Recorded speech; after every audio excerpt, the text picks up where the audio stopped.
हरे कृष्णा। अगर हम किसी व्यक्ति से पूछे कि आपको कैसा व्यक्ति पसंद है, कंजूस या उदार, तो वो ये कह सकता है कि अरे ये कैसा प्रश्न है, कंजूस व्यक्ति किसको पसंद हो सकता है, मुझे तो उदार व्यक्ति पसंद है। संस्कृत में कंजूस का अर्थ होता है कृपण और उसका विपरीत होता है उदार। श्रीमद् भागवतम के 3 स्कंद में एक जीव मतलब हम लोग जब माता के घर में होते हैं तो भगवान को ये प्रार्थना करते हैं, निर्वास्यते कृपण धीर भगवन कदानु। वो जीव कहता है कि हे प्रभु, हे भगवान, मुझे इस कष्टमय परिस्थिति से आप बाहर निकालिए। और वो शब्द का प्रयोग हुआ है कृपण धी। धी का मतलब होता है बुद्धि और कृपण धी का मतलब होता है कम बुद्धि, मंद बुद्धि। तो हम देखते हैं कि इस संसार में मेजॉरिटी लोग कम बुद्धि वाले हैं।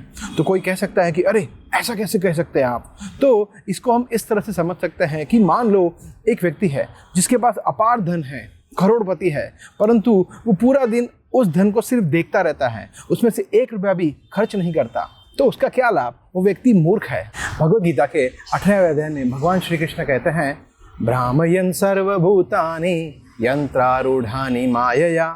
कृष्ण कहते हैं कि करोड़ों करोड़ों जन्मों के उपरांत सभी योनियों में भटकते हुए भ्रामयन् सर्वभूतानि व्यक्ति एक मनुष्य जीवन में आता है और उसमें सबसे विकसित बुद्धि जो कि सिर्फ एक मनुष्य में है, एक पशु में नहीं है। और उसके उपरांत भी अगर हम वो बुद्धि का उपयोग कर रहे हैं खाने में, पीने में, सोने में और मज़े करने में, तो हम एक पशु के तुल्य है और हमारी बुद्धि का उपयोग ठीक से नहीं कर रहे हैं। तो क्या हम कृपणधी नहीं हुए, कम बुद्धि वाले नहीं हुए? इसके विपरीत श्रीमद् भागवतम के 2 स्कंद में ये सुप्रसिद्ध श्लोक आता है, अकाम सर्व कामो वा मोक्ष काम उदारधि तीव्रेण भक्ति योगेन यजेत पुरुषं परम। देखिए यहाँ पर उदारधि शब्द का प्रयोग हुआ है, मतलब जिस व्यक्ति की बुद्धि विकसित हो गई है, जो उदार बुद्धि वाला है, वो तीव्रेण तुरंत 1 सेकंड का भी वेस्ट किए बगैर भक्ति योगेन पुरुषम, परम भगवान श्री कृष्ण की भक्ति सेवा में जुड़ जाता है।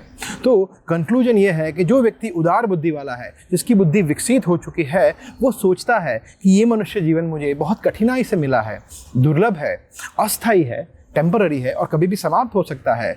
तो इसको अगर मैंने ऐसे ही गंवा दिया तो अगला जीवन मुझे क्या मिलेगा उसकी कोई गारंटी नहीं है। तो क्यों ना इस मनुष्य जीवन में मैं कृष्ण भक्ति में जुड़कर इसको सफल बनाऊं, ताकि मुझे इस भौतिक जगत में फिर से वापस यहाँ पर आना ना पड़े। हरे कृष्णा।